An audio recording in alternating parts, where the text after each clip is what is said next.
So far, we discussed emission from ideal surface. Now we will discuss emission from real surfaces. All real bodies emit less than black body. How we take care of this lower emission is using an experimentally measured factor called emissivity. So the total emissivity is defined this way. Total emissivity epsilon is equal to total emissive power in watts per meter square.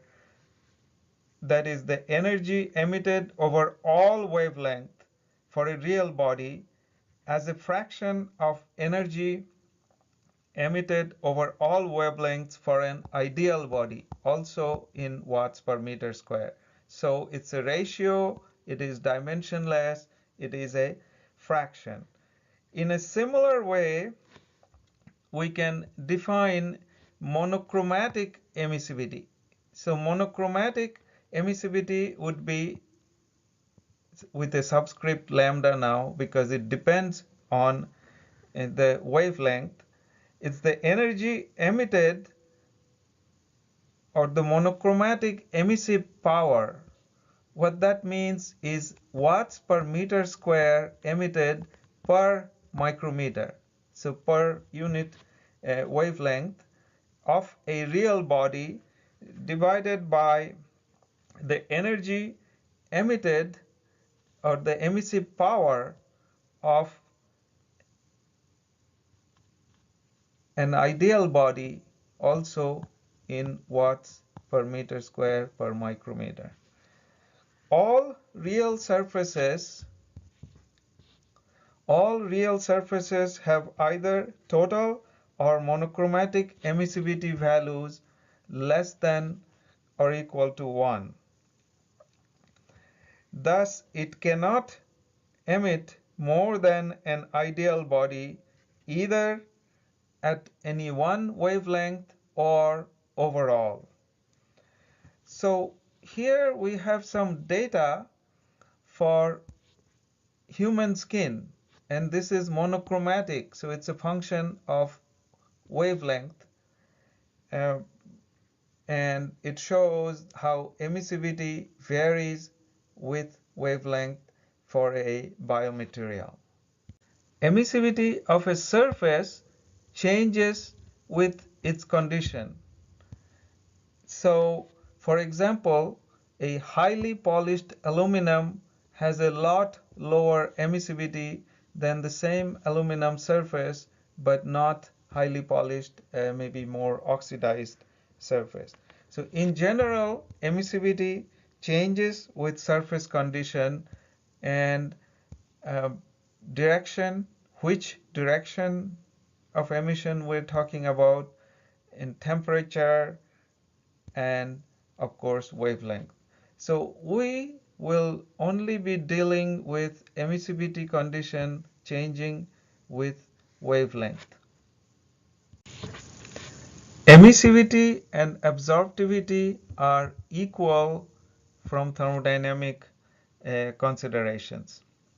This is true overall, meaning the total emissivity is equal to total absorptivity, or it is equal at any wavelength. So emissivity at any wavelength is equal to absorptivity at that wavelength. Remember that reflectivity, absorptivity plus transmissivity equal to 1, or rho plus alpha plus tau equal to 1.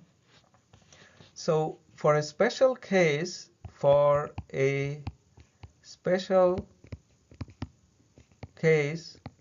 when tau is equal to 0, then rho plus alpha equal to 1, and we always have the epsilon equal to alpha.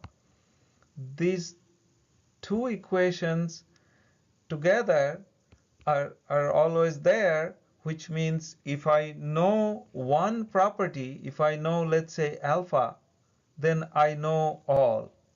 If I know alpha, I know all the properties.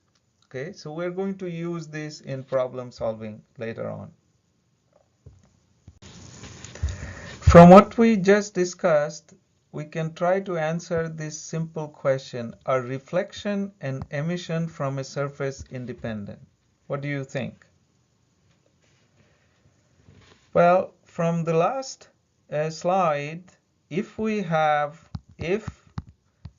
transmissivity equal to 0, then we have rho plus alpha is equal to 1, and we always have absorptivity equal to emissivity.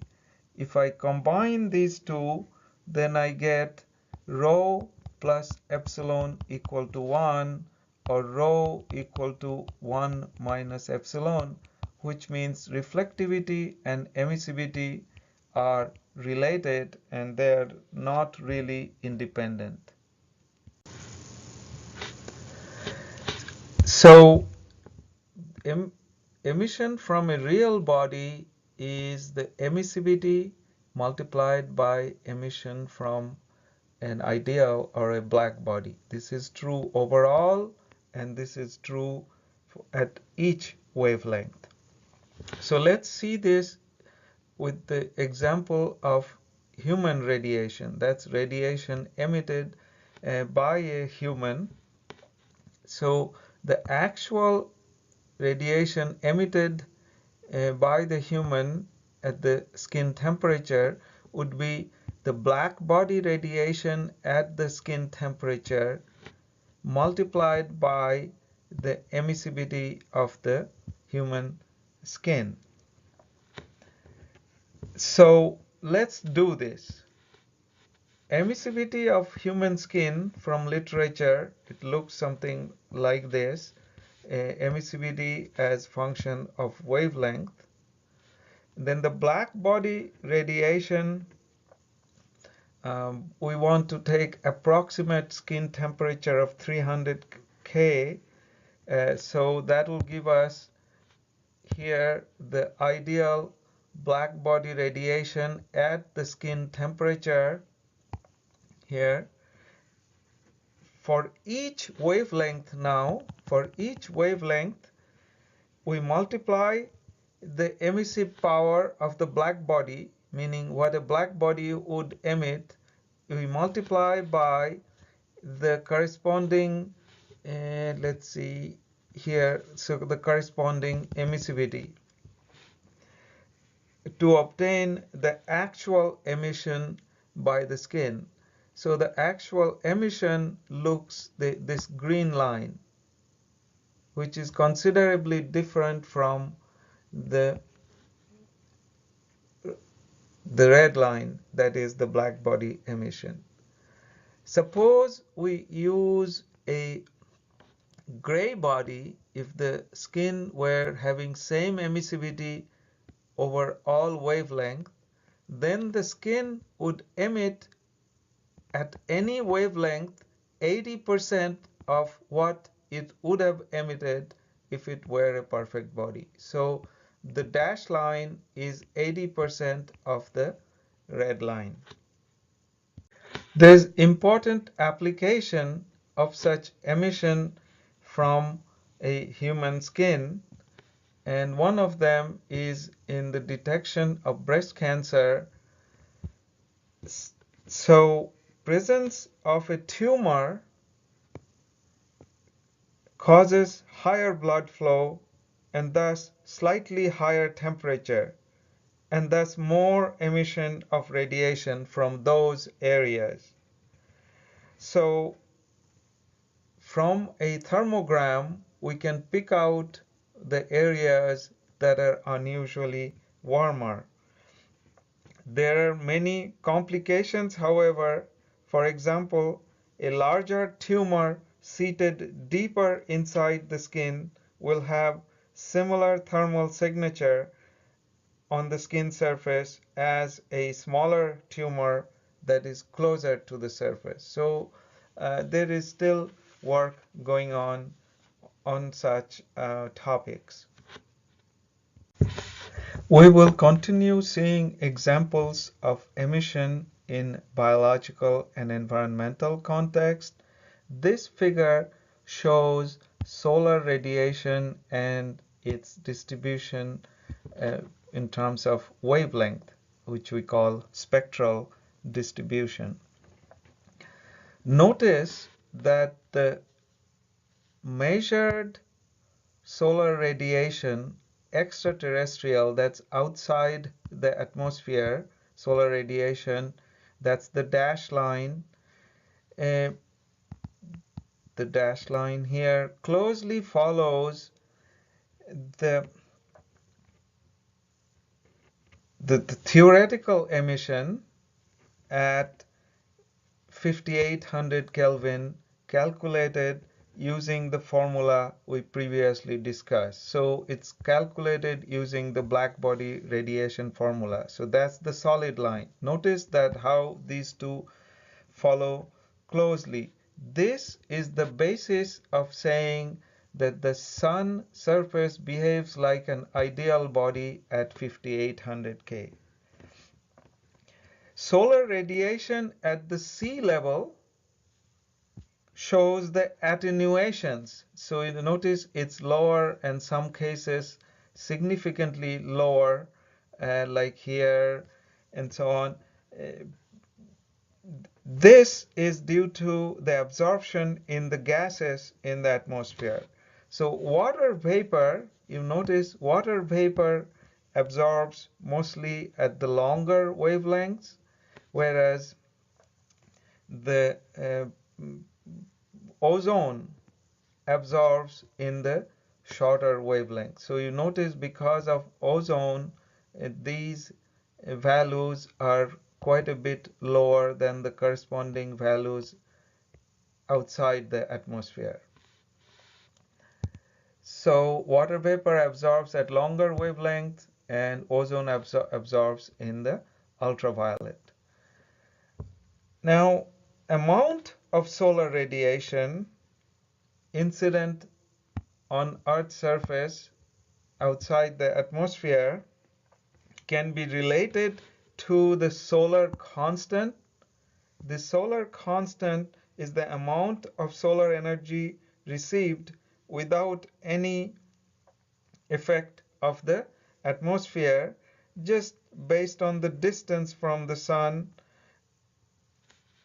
Okay, and this would be multiplied by the cosine of theta, where theta is the normal, theta is the angle between the solar rays and the normal to the location.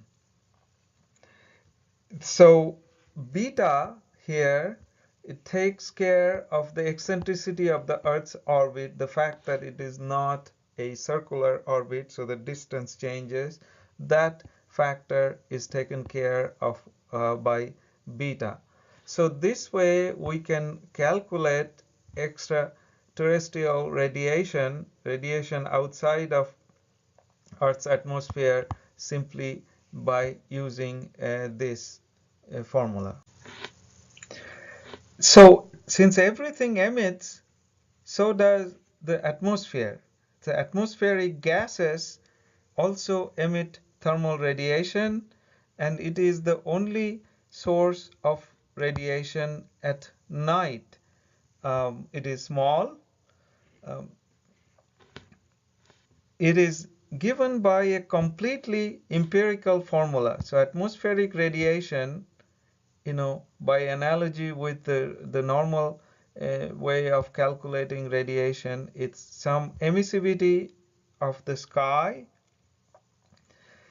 multiplied by sigma and temperature raised to the power 4, but the temperature is air temperature at 1.5 meters above ground, and this apparent sky emissivity depends on, of course, what's in the atmosphere. So if the water vapor increases, then this will change. So epsilon sky is a function of the vapor pressure above the ground.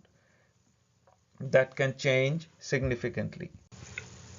So, of course, Earth's surface also emits radiation.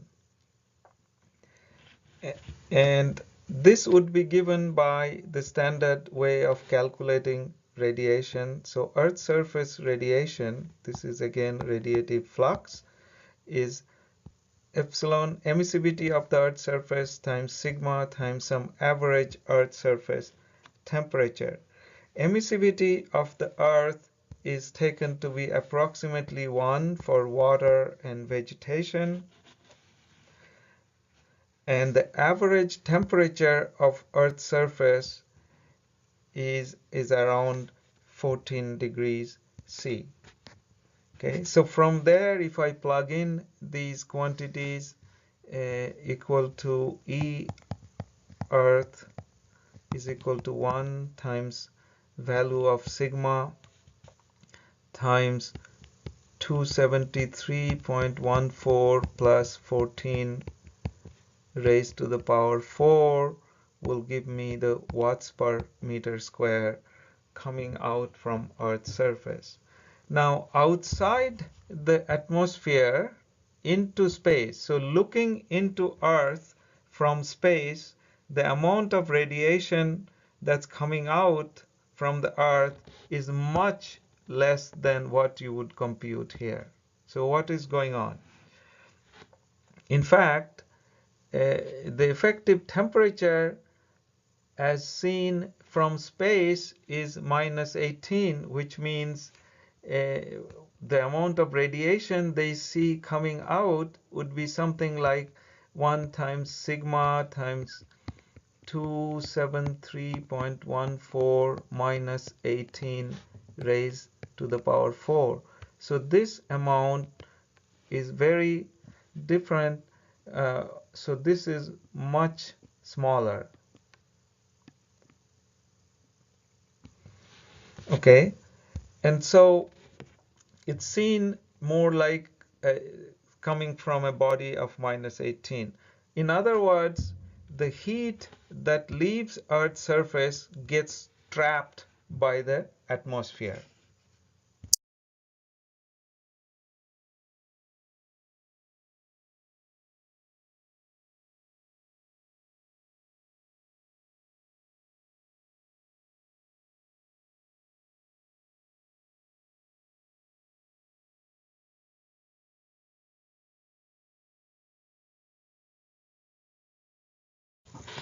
Now a little more about heat trapping by the atmosphere. So Earth's surface and Sun's surface, they emit different wavelengths. Why? Again, to remind you, lambda max times T equal to constant, right? So Sun is at a much higher temperature, so it emits shorter wavelength. Higher temperature, shorter wavelength.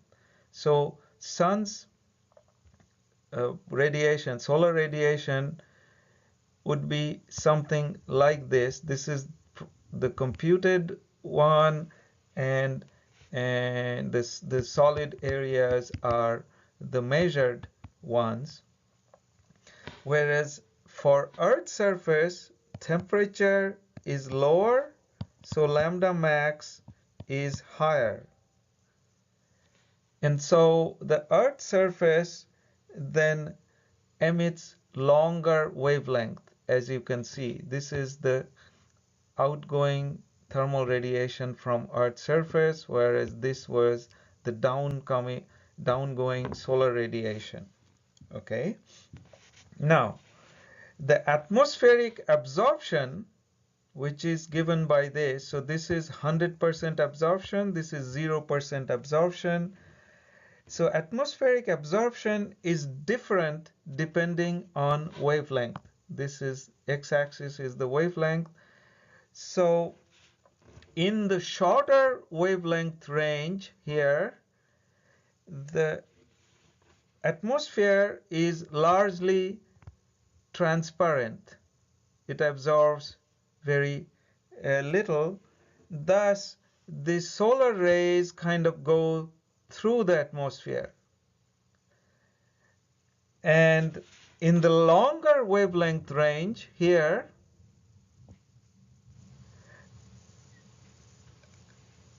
the atmosphere is opaque. You can see it is opaque here, other than this window we call atmospheric window. It is opaque for much of this region.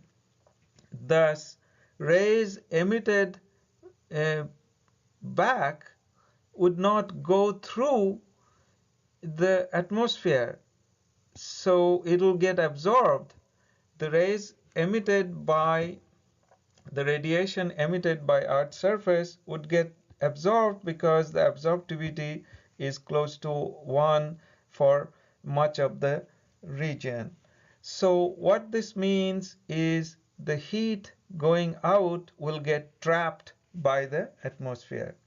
Now this is the same effect that leads to the inside of the cars in the sun being much hotter than outside. Glass properties are like that of the atmosphere. It lets in the shorter wavelengths of the sunlight but blocks the longer wavelengths of the emission from the car interior surfaces, thus trapping the heat inside the car. Now we can put all of this understanding about the amount of solar radiation, amount radiated from Earth's surface, and the atmospheric absorption. We can put all these together in the context of a global energy balance. Here, our goal is to show that the Earth's surface absorption, the amount of solar energy coming onto the Earth's surface, is approximately equal to the net energy leaving Earth's surface. Okay, so let's try to do that slowly. The solar radiation, the solar amount coming in, if I take the total amount of energy coming in and divide by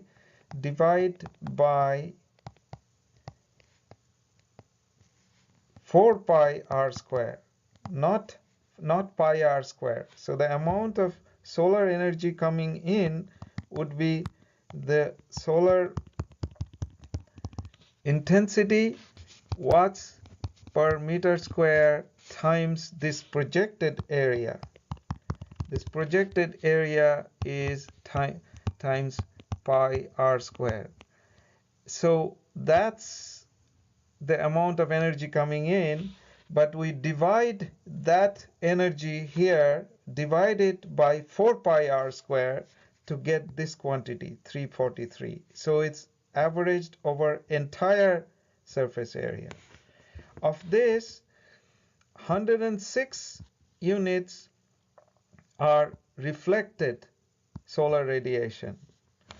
So then 68 is atmospheric absorption, and so finally 169 is what the Earth's surface absorbs. So let's see how much leaves Earth's surface. So Earth's surface radiation from Earth's surface, that's based on the surface temperature, is 390. Then latent heat, as the water evaporates from the oceans and so on, it takes away heat from Earth's surface, so that's about 90. And then sensible heat exchange between atmospheric air and solid and water surfaces is 16. Okay, so these are all removed, so it's 390 plus 90 plus 16, 496 is the amount that is removed from the water surface, but this atmosphere emits back some amount back to the surface. So if I take that much out, then 169 is the net amount, net energy leaving surface, as it said here. Okay, and so that's approximately equal to the Earth's surface absorption. So this is a statement of the global energy balance.